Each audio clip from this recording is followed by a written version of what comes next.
খবর 24 ইন্টুর সাথে আপনাকে স্বাগত। নতুন নতুন খবর জানার জন্য আমাদের চ্যানেলে চোখ রাখুন। নমস্কার, খবর 24 ইন্টুর সাথে আপনাদের স্বাগত। দর্শক, পাকিস্তানের করাচি বিমানবন্দরের বাইরে ভয়াবহ বিস্ফোরণে মৃত্যু হলো কমপক্ষে দুজনের, আহত হয়েছে কমপক্ষে 8জন। সংবাদ সংস্থা এএফপির প্রতিবেদন অনুযায়ী চীনা দূতাবাসের তরফেই জানানো হয়েছে, বিস্ফোরণে যে দুজনের মৃত্যু হয়েছে তারা দুজনেই চীনের নাগরিক।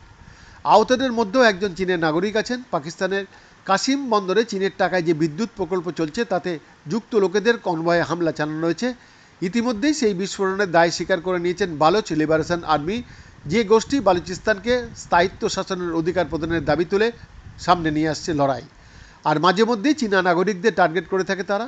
আর সেই ঘটনার জেরে আইসিসি চ্যাম্পিয়ন্স ট্রফির আগে নতুন করে পাকিস্তানের নিরাপত্তা ব্যবস্থা নিয়ে প্রশ্ন উঠে গিয়েছে।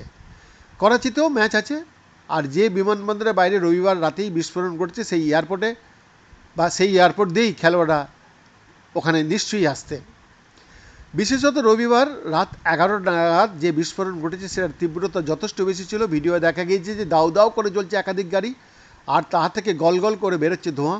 পাকিস্তানের বিভিন্ন সংবাদ মাধ্যমের প্রতিবেদন অনুযায়ী বিস্ফোরণের তীব্রতা এতটাই বেশি ছিল যে করাচির বিভিন্ন প্রান্তে শব্দ শোনা গিয়েছিল। কয়েক কিলোমিটার দূর থেকেও সেই বিস্ফোরণের আওয়াজ কানে এসেছে বলে দাবি করা হয়েছে একাধিক পাকিস্তানি সংবাদ মাধ্যমের প্রতিবেদনে। সংবাদ সংস্থা এপির প্রতিবেদন অনুযায়ী ক্রাইম ইনভেস্টিগেশন ডিপার্টমেন্টের ডেপুটি ইন্সপেক্টর জেনারেল আফজার মাহেসার দাবি করেছেন যে অয়েল ট্যাঙ্কারের বিস্ফোরণের মতোই কোনো ঘটনা ঘটেছে। ঠিক কী ঘটেছে সেটা খতিয়ে দেখা হচ্ছে, তবে কিছুটা সময় লাগবে। সেই সঙ্গে ওই বিস্ফোরণের ঘটনায় কয়েকজন পুলিশ অফিসার আহত হয়েছেন বলে জানিয়েছেন মাহেসার। বৈদ্যনাথ দাসের রিপোর্ট, খবর 24 ইন্টু 7।